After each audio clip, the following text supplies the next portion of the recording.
First जो है India size and location के बारे में पढ़ने वाले हैं। देखो बेसिकली ये जो चैप्टर है ये सब बच्चों को लगता है कि यार बड़ा आसान सा चैप्टर है, हमें कुछ 2-3 डिग्री वगैरह याद करनी है और उसके बाद हमारा काम पूरा हो जाएगा।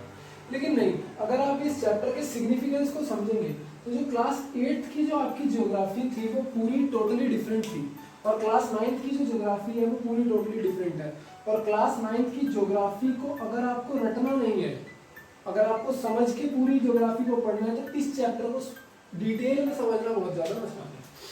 तो शुरू करते हैं हम लोग। इस चैप्टर में हम लोग क्या पढ़ने वाले हैं, हम लोग लैटिट्यूड्स के बारे में पढ़ेंगे। हालांकि क्लास 3rd में और क्लास 4th में आपने लैटिट्यूड, लॉन्गिट्यूड और हेमिस्फीयर के बारे में पढ़ा होगा, ठीक है। तो इस अभी हम लोग 9th क्लास में आ जाए तो हम इसको इतना ज़्यादा डिटेल में नहीं पढ़ेंगे, बट इन केस अगर आपको इन टॉपिक्स में कोई भी डाउट है तो इसके ऊपर हमारी एक सेपरेट वीडियो है लैटिट्यूड, लॉन्गिट्यूड और हेमिस्फीयर के ऊपर, जिसके अंदर हम लोगों ने पूरा डिटेल में मैंने पढ़ाया हुआ है लैटिट्यूड, लॉन्गिट्यूड, तो आप उसको कंसर्न कर सकते हैं। चलो शुरू करते हैं। तो इंडिया साइज एंड लोकेशन, तो साइज को हम लोग अभी थोड़ी देर के लिए इग्नोर करते हैं, बात करते हैं लोकेशन की। तो भाई इंडिया की लोकेशन को किस तरीके से हम पता लगाएंगे, तो एक सिंपल से कॉन्सेप्ट मैं आपको बताता हूँ। मान लीजिए कि ये हमारा बोर्ड है, ये क्या है, ये हमारा बोर्ड है, ठीक है। तो मैं बोलता हूँ कि मैं यहाँ पे खड़ा हूँ एक्चुअली, अब आप बताओ कि मैं कहाँ पे खड़ा हूँ, ठीक है। तो आप बोलोगे कि भैया अपना टॉप लेफ्ट कॉर्नर में खड़े हो, ठीक है। तो मैं बोलूँगा चलो ठीक है, मैंने यहाँ पे एक बंदा और खड़ा कर दिया। अब ये है राघव और ये है ललित, तो आप बताओ राघव कहाँ खड़ा है। सो आप थोड़े से कंफ्यूज हो जाओगे। तो यही कंफ्यूजन साइंटिस्ट को आई जब उन्होंने हमारी वर्ल्ड के मैप के ऊपर किसी भी कंट्री को लोकेट करने की कोशिश करी। तो इसके लिए उन्होंने क्या रास्ता निकाला, मैं आपको बोलता हूँ कि आप ना बोर्ड को दो हाफ भाग में बांट लो, ठीक है। तो आपके पास दो पोर्शन आ गए, एक आ गया ऊपर वाला यानी कि नदर्न पोर्शन, एक आ गया नीचे वाला यानी कि सदर्न पोर्शन। अब मैं आपको बोलता हूँ बताओ भाई मैं कहाँ खड़ा हूँ, तो आप बोलोगे भैया आप ना जो है नदर्न वाले पार्ट में खड़े हो। मैंने बोला चलो ठीक है। अब मैंने बोला कि चलो ठीक है, तो अब मैं यहाँ पे एक बंदा और खड़ा कर देता हूँ, एक बंदा और खड़ा कर देता हूँ, एक बंदा और खड़ा कर देता हूँ, एक बंदा और खड़ा कर देता हूँ। अब बताओ भाई मैं कहाँ पे खड़ा हूँ। सो आप बोलोगे भैया आप अभी भी नदर्न वाले ही पार्ट में खड़े हो, इसको हम लोग जी नाम देते हैं। अब मैंने आपको बोला कि चलो जो जी वाला बंदा है वो कहाँ पे खड़ा है, तो आप बोलोगे भैया वो भी नदर्न वाले पार्ट में खड़ा है। तो इसमें और मुझ में फर्क क्या हुआ, हालांकि हम दोनों तो बहुत दूर दूर खड़े हैं, ठीक है, हम दोनों के बीच में बहुत सारा डिफरेंस है, बट मेरी लोकेशन भी आप नदर वाले पार्ट में बता रहे हो, भी आप नदर वाले पार्ट में बता रहे हो। तो यहाँ पे एक कंफ्यूजन पैदा हो गई कि चलो ठीक है, अगर एक ही चीज को हमें लोकेट करना है तो हम लोग एक लाइन से काम चला सकते हैं, हॉरिजॉन्टल लाइन से, बट जब बहुत सारी चीज आ गई तो हम क्या करें। चलो मैं बताता हूँ हम क्या करेंगे, हम इसको एक और भाग बांट लेंगे। अभी क्या नीचे वाले भाग को हम लोग थोड़ी देर के लिए इग्नोर करते हैं, ठीक है। तो आप बोलोगे भैया आप ना, अभी हमारे पास दो भाग हो गए, एक लेफ्ट वाला और एक राइट वाला। लेफ्ट वाला आपको पता है वेस्ट कहलाता है, ये ईस्ट कहलाता है, इस तरीके से होता है ना, नॉर्थ साउथ ईस्ट वेस्ट, ये तो पता होगा आपको, ठीक है। तो अब आप बोलोगे भैया चलो अब मैं बताता हूँ, आप ना नॉर्थ वाले पोर्शन में ईस्ट वाले भाग में खड़े हो। भाई मैं कहाँ खड़ा हूँ, मैं नॉर्थ वाले पोर्शन और ईस्ट वाले पोर्शन में खड़ा हूँ, यानी कि मेरी लोकेशन क्या हो गई, मेरी लोकेशन हो गई नॉर्थ ईस्ट, ठीक है। तो ठीक है चलो यहाँ तक तो कोई दिक्कत नहीं आई, चलो भाई आपने मेरी लोकेशन बता दी, चलो ठीक है। अब थोड़ी सी दिक्कत मैं देता हूँ आपको। अब यहाँ पे ही मैंने एक बंदा और खड़ा कर दिया जिसका नाम क्या है के। अब आप मेरी लोकेशन बताओ, तो आपने बोला भैया आप नॉर्थ ईस्ट में खड़े हो। मैंने बोला के की लोकेशन बताओ, आपने बोला भैया वो नॉर्थ ईस्ट में खड़ा है। अब कंफ्यूजन हुई ना भाई, के और मेरे बीच में तो डिफरेंस है ना, मेरी और इसकी लोकेशन में तो डिफरेंस है, फिर हम दोनों की ही लोकेशन नॉर्थ ईस्ट कैसे बता सकते हो आप। तो ये वाला जो कॉन्सेप्ट था ये हमारा यहाँ पे जो है यूजफुल नहीं हुआ। चलो तो अब हमने कुछ और सोचने की कोशिश करी। तो मैं अभी तक आपको बता चुका था कि हम लोग नॉर्थ ईस्ट वाले पार्ट में आके खड़े हो गए, ठीक है। चलो अब मैंने क्या किया, तो इसको हम मिटा देते हैं, इससे हमें कोई मतलब नहीं है, मैं तो नॉर्थ ईस्ट में खड़ा हूँ। अब मेरे को आर और इसको हम थोड़ा सा बड़ा करके बना लेते हैं। चलो सो ये पूरा जो पोर्शन है ये आ गया हमारा नॉर्थ ईस्ट, जिसके अंदर मैं यहाँ पे खड़ा हूँ आर, और एक और है यहाँ पे खड़ा है के, या मान लो एक और है यहाँ पे खड़ा है ए। ठीक है। चलो अब इन तीनों की ही लोकेशन निकल के आ रही है नॉर्थ ईस्ट, लेकिन इन तीनों के बीच में तो कोई डिफरेंस है, ये इससे थोड़ा सा दूर है, वो इससे थोड़ा सा दूर है, तो दो सबकी एक ही लोकेशन होगी ना। जब एक चीज एक जगह पे खड़ी है और दूसरी चीज उसके ऊपर नहीं खड़ी तो दोनों की लोकेशन सेम कैसे हो गई, तो ये कंफ्यूजन हो गई। चलो तो मैंने क्या बोला, चलो ऐसा करो आप ना हमारे बोर्ड के ऊपर इस तरीके से लाइंस बना लो, 1 2 3 4 5 6।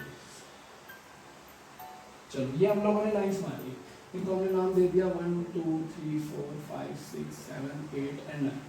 चलो मैंने बोला भाई मैं कहाँ खड़ा हूँ, आपने बोला भैया आप ना थर्ड वाली लाइन पे खड़े हो। भाई ये कहाँ खड़ा है भैया, सातवीं लाइन पे खड़ा है। ये कहाँ खड़ा है, ये भी सातवीं लाइन पे खड़ा है। ये क्या हुआ, फिर दोबारा सबकी लोकेशन सेम हो गई, तो क्या करें। चलो इसका भी इलाज है। इसका इलाज हमारे साइंटिस्ट ने क्या जोड़ा, हमने पहले लेटी हुई लाइनें बनाई, हॉरिजॉन्टल लाइंस बनाई, उसके बाद हम लोगों ने वर्टिकल लाइंस भी बना ली। अब वर्टिकल लाइंस बनाने के बाद हमारी सारी प्रॉब्लम सॉल्व हो गई। इसको हम लोगों ने नाम दे दिया 1 2 3 4 5 6 7 और 8। अब मैंने बोला बताओ भाई मेरी लोकेशन क्या है, तो आपने बोला भैया छठी वाली फिफ्थ वाली लाइन के और थर्ड वाली लाइन पे आप खड़े हुए हो, कोई और तो नहीं है जो इसके ऊपर खड़ा है। क्यों, क्योंकि इसकी लोकेशन क्या आ गई, थर्ड और फिफ्थ। इसकी लोकेशन क्या आ गई भाई, सेवंथ और सेवंथ, 7 7 पे खड़ा हुआ है। इसकी लोकेशन क्या आ गई भाई, 7 और 2 पे ये खड़ा हुआ है। तो सबकी लोकेशन अलग अलग हो गई, तो हमारी सारी प्रॉब्लम सॉल्व हो गई। इस छोटे से कंसेप्ट के ऊपर हम लोगों ने अपने पूरी धरती को बांट दिया। इस छोटे से कंसेप्ट के ऊपर आपके सभी मैप काम करते हैं, आपके सभी जीपीएस काम करती है, ठीक है। तो कभी आपने सोचा कि आप जैसे उबर कैब बुक करते हो, आप कुछ खाने के लिए ऑर्डर करते हो, तो जो बंदा आपको खाना देने के लिए आता है उसको आपका घर तो पता नहीं है, तो वो कैसे आपके घर के आसपास पहुंच जाता है, आपके घर के आसपास आके आपको कॉल करता है ना वो, तो वो कैसे पहुंच जाता है, तो वो इसी कंसेप्ट की मदद से आप तक पहुंचता है। तो आप क्या करते हो, उसके अंदर अपनी लोकेशन डालते हो। तो आप असल में उसके अंदर अपनी लोकेशन नहीं डाल रहे हो, आप उसके अंदर 2 पॉइंट बता रहे हो कि भाई 7वीं लाइन और तीसरी लाइन के ऊपर मैं खड़ा हूं, यहाँ आ जा। तो वो इस पूरे कॉन्सेप्ट की मदद से आपके पास पहुंच जाता है, ठीक है। तो ये जो हम लोगों ने किया, इसके अंदर जो हम लोगों ने पहले लेटी हुई लाइंस बनाई थी उसको कहा जाता है लैटिट्यूड, ठीक है। और जो हम लोगों ने खड़ी हुई लाइंस बनाई थी, लंबी लंबी लाइनें बनाई थी, उनको बोला जाता है लॉन्गिट्यूड। क्या कहा जाता है, लॉन्गिट्यूड, ठीक है। तो अब एक बार फिर दोबारा से पूरे के पूरे कॉन्सेप्ट को हम लोग मेमोराइज करेंगे अपनी धरती के ऊपर।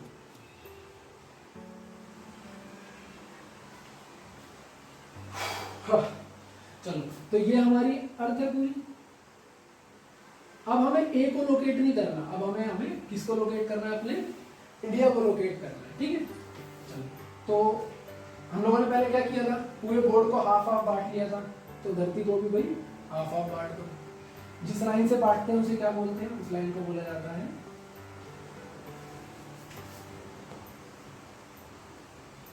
इक्वेटर। तो इक्वेटर क्या हुआ, इक्वेटर एक ऐसी इमेजिनरी लाइन हुई जो कि हमारे पूरी धरती को 2 इक्वल पार्ट्स में बांटती है, दो इक्वल हेमिस्फीयर में बांटती है। So equator is an imaginary line that divides our globe into 2 equal parts.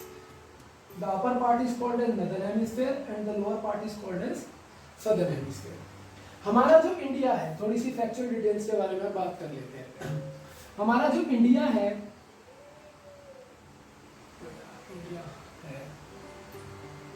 मेरी ड्राइंग बहुत खराब है,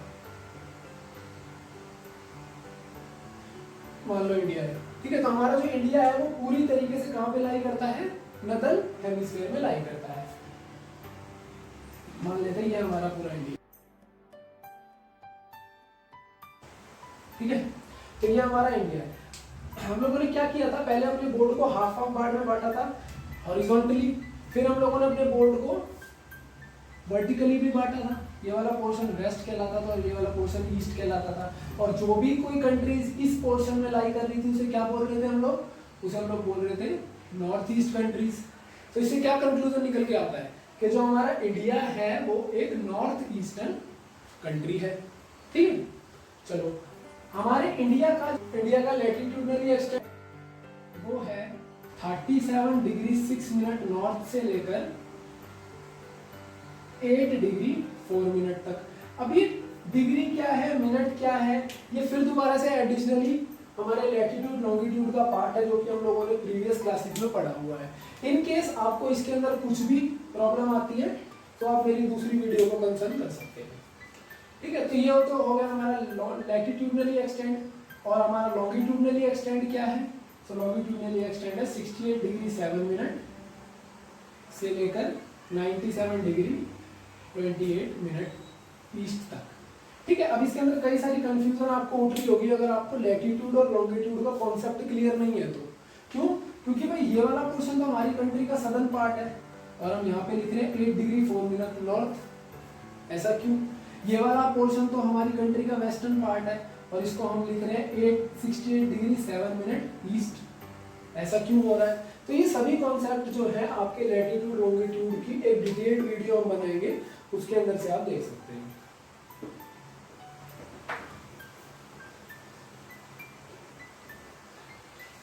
ठीक है, तो हम लोगों ने क्या क्या पढ़ा? हमारी जो कंट्री इंडिया है वो एक नॉर्थ ईस्टर्न कंट्री है, वो नदर्न हेमिस्फीयर के ईस्टर्न पार्ट में लाई करती है।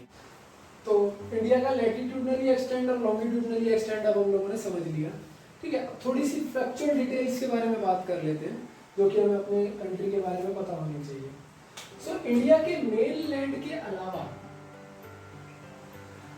के अलावा इंडिया के साउथ ईस्ट में, साउथ वेस्ट में और प्रॉपर साउथ में 3 ओशियन लाई करते हैं। मतलब हमारा जो इंडिया है वो 3 तरफ से पानी से घिरा हुआ है। तो जो साउथ ईस्ट में ओशियन है उसका नाम है बे ऑफ बंगाल, आपको सबको पता होगा। ठीक है, तो बे ऑफ बंगाल में एक आइलैंड ग्रुप इंडिया की टेरिटरी के अंदर आता है जिसका नाम है Andaman and Nicobar island group. ठीक है, और इंडिया के ही साउथ वेस्ट में एक ओशियन ग्रुप है, अरेबियन सी लाई करता है, और अरेबियन सी में जो आइलैंड आता है उसका नाम है लक्षद्वीप आइलैंड। ठीक है, इसके अलावा इंडिया के प्रॉपर सदर्न पार्ट में इंडियन ओशियन लाई करता है। ठीक है, अब एक छोटी सी बात आपको पता होनी चाहिए, what is the southernmost point of Indian mainland और southernmost point of Indian union, ये दोनों क्या होते हैं? तो सबसे पहले आपको मैं बता देता हूँ कि मेनलैंड और यूनियन में क्या फर्क होता है। तो देखो भाई, मेनलैंड तो हमारी कंट्री का ये वाला पोर्शन है जिसके बीच में कोई कट नहीं है। मतलब इसका क्या मतलब है, मोटा मोटा बोलो तो ये जो पूरा पोर्शन है हमारी कंट्री का, कश्मीर से लेके कन्याकुमारी का, ये पूरा हमारा क्या कहलाता है, मेनलैंड। इसके अलावा इंडिया के साथ लक्षद्वीप आइलैंड और अंडमान एंड निकोबार आइलैंड भी जब जुड़ जाए तो ये तीनों आपस में मिलकर क्या बनाते हैं, इंडियन यूनियन। यूनियन का मतलब क्या होता है, जोड़ना आपस में। तो ये 1 मार्क्स में क्वेश्चन पूछ लिया जाता है कि southern most point of Indian mainland अपना कन्याकुमारी है और southernmost point of Indian union जो है वो हमारा इंदिरा पॉइंट है।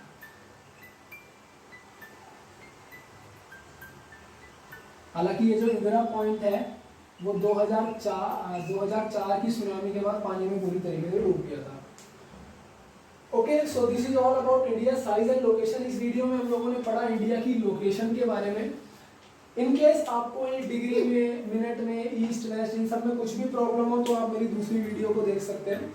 बाकी हम नेक्स्ट वीडियो में बात करेंगे इंडिया के साइज के बारे में कि इंडिया की कोस्टल बाउंड्री कितनी है, इंडिया की लैंड बाउंड्री कितनी, इन सब चीज़ों के बारे में हम पढ़ेंगे। So thank you.